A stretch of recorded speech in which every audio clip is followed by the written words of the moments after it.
ಸ್ನೇಹಿತರೆ, ನಿಂತ ನೀರಿನಲ್ಲಿದ್ದಂತೆ ನಾವು ಆಗುವುದು ಬೇಡ.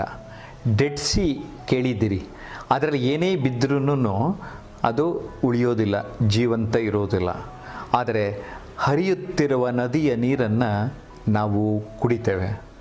Comfort zone to effort zone ಬಗ್ಗೆ ನಾನು ಈ ವ್ಯಕ್ತಿತ್ವ ಪರಿವರ್ತನೆ ಕೃತಿಯಲ್ಲಿ ಹೇಳಿದ್ದೇನೆ ಸ್ನೇಹಿತರೆ. ನಾವು ಜನಿಸಿರೋದು ಆರಾಮಾಗಿರೋದಕ್ಕೆ, ನಾವು ಆರಾಮ ಅನ್ನುವಂಥದ್ದು ಒಂದು ದೊಡ್ಡ ಬೇಲಿ ಎನ್ನುವ ಅಂಶಗಳನ್ನು ಇಲ್ಲಿ ಪ್ರಸ್ತಾಪ ಮಾಡ್ತಾ, ಆರಾಮ ವಲಯದಿಂದ ಕೆಲವು ಅಪಾಯಗಳಾಗ್ತವೆ, ಅಭಿವೃದ್ಧಿಯ ಮಾತೇ ಇಲ್ಲ, ಅವಕಾಶಗಳನ್ನು ನಾವು ಬಳಸ್ಕೊಳ್ಳಲ್ಲ, ಮುದುಡಿದ ವ್ಯಕ್ತಿತ್ವ ಆಗ್ತದೆ, ಕೀಳರಿಮೆ ಆವರಿಸುತ್ತೆ. ನಾವು ಹಾಗೆ ಇರುವುದು ಬೇಡ.